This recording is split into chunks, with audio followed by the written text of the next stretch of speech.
All right, kiddos, I am back with Resist 35 Profiles of Ordinary People Who Rose Up Against Tyranny and Injustice. And today is this fascinating Queen of Hawaii, Queen Liliuokalani.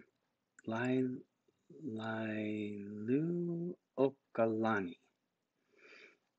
I don't think I'm pronouncing it right, so I'm going to do the best I can. So, this is around the year 1881. She said, "The way to lose any earthly kingdom is to be inflexible, intolerant, and prejudicial. Another way is to be too flexible, tolerant of too many wrongs, and without judgment at all. It is a rager's ed.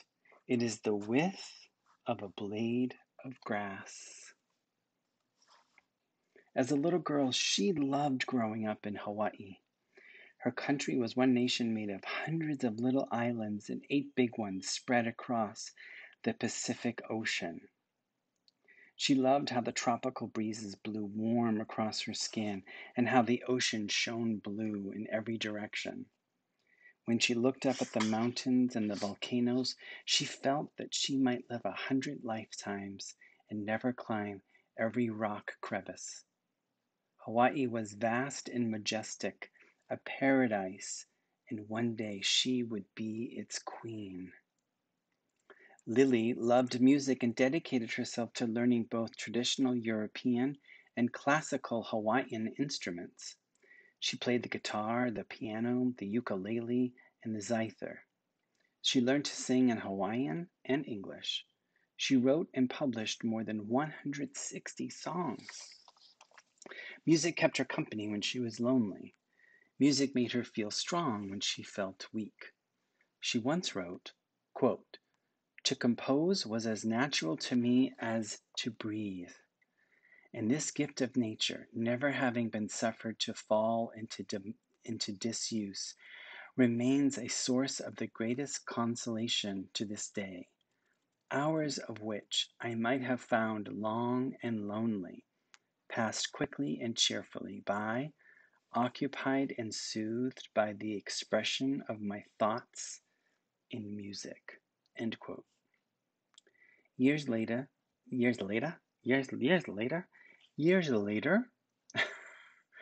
um, Lily's brother was king and left on a royal trip around the world. He appointed her the temporary sovereign of Hawaii and ruler while he was away. During her brother's absence, disease broke out. This time the medical crisis was a smallpox epidemic, and many Hawaiians perished. Lily lost her sister and several of her closest friends. The way that the disease was ravaging the community felt frightening and familiar. She was the interim queen and decided to close the borders of the island until the disease was under control. Sugar was the greatest export in Hawaii at the time. The wealthy sugar growers were furious at the temporary queen because every day the ports were closed, they were losing money. But Lily resisted. She knew that every day the ports were closed, the people of Hawaii were saving lives. The smallpox conflict pointed to struggles that were to come. The white American businessmen who were making huge profits in Hawaii did not want a native woman like Lily in charge. The United States had been looking to expand its power in the early 1800s. The men who had fought so valiantly against the British also admired the reach and scope of the British Empire. By this time, there were very few lands left to conquer. Non-colonized countries were few and far away. The founding fathers of the United States worried that they did not have the might to conquer countries in Africa or in Asia. Some islands in the Pacific were of interest, however. The Hawaiian Islands, located strategically between Asia and the United States, were among those islands. American Christian missionaries began to arrive in Hawaii in the 1820s. These men and women did vital volunteer work, but they were also on a recruiting mission to get native Hawaiians to join their churches. By the 1840s, the leaders of Hawaii began to fear the impact of foreign countries, such as the United States. They knew that Hawaii's lush landscape was so rich with agricultural bounty, they would be very attractive to those whose focus was on financial gain. When Lily succeeded her brother and became queen, the U.S. Congress enacted the McKinley Tariff, a bill designed to protect certain American businesses from foreign competition. This put an enormous tax on all sugar exported from Hawaii to the United States, similar to the Sugar Act and the Tea Act that the British had imposed on the colonies. The McKinley Tariff made the Americans richer and the Hawaiians poorer in the process. Okay, so why do that? Why strangle your enemy that way with money? Right? For what? For power. Right? So the Americans were forcing the Hawaiians to pay a huge tariff and tax if they wanted to sell their products. The white businessmen in Hawaii began to consolidate their power. They formed a militia called the Honolulu Rifles. This volunteer military group consisted solely of white Hawaiian residents. Then in 1887, they penned the Constitution of the Kingdom of Hawaii. This limited voting rights for the governing House of Nobles to men of a prescribed income level and of white, European, and Hawaiian backgrounds. Because of the required income levels, the House of Nobles quickly became a group of powerful, rich men, most of whom were white, American, and European. These men claimed to support American democratic ideals, but they were against Queen Lily. She was a woman, and they believed the power should be with men. She was a native Hawaiian with tan skin, and they believed that Hawaii should be ruled by white Americans. Queen Lily fought back, and the businessmen in Hawaii made a secret plot against her. Under the false pretense that the rebellion threatened American businesses, the U.S. Marines attacked Hawaii, and the American flag was raised above the palace, symbolizing that Hawaii had been conquered.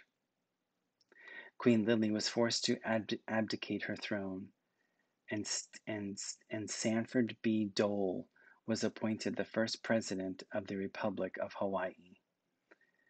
Lily believed that he did not love the people the way she did. She feared that men like Dole were interested solely in the profits they could reap from Hawaii's rich natural resources. In 1895, she led a rebellion that was unsuccessful. As her final act of resistance, Lily wrote a song about her sadness for the nation that she loved. The song was called Aloha O, which means farewell to thee. Aloha O is one of the most beloved songs in Hawaiian history, and many consider it to be the island's unofficial anthem. In 1898, Hawaii was annexed, and in 1859, it became America's 50th state. Lily was the last queen of Hawaii, forever beloved for her bravery in choosing human life and defending the rich culture of her people over monetary wealth.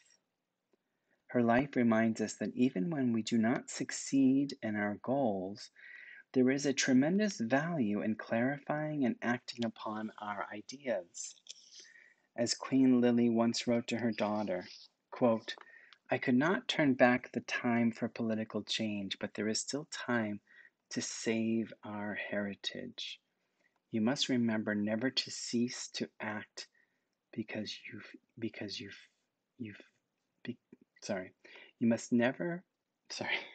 you must remember never to cease to act because you fear you may fail. Do not let fear of failure prevent you from trying. In your writer's notebook, think of a time when you were so fearful of doing something, so fearful, so scared, but you did it anyway. What was that thing? What was that moment? Write about it. How did you feel after? How did you feel after you jumped off that diving board for the first time? How did you feel inside? So think of a moment when you were so paralyzed by your fear, but you did not let it stand in your way, and you did it anyway. You did it anyway. I was thinking of my first roller coaster ride. I was not gonna do it. So not gonna do it. And then I was so happy I did it. I just wanted to spend the day on a roller coaster. I just want to keep doing it again and again and again. Okay, so that's it for this time. Hope you're enjoying. I'll see you next time with a new person. Bye.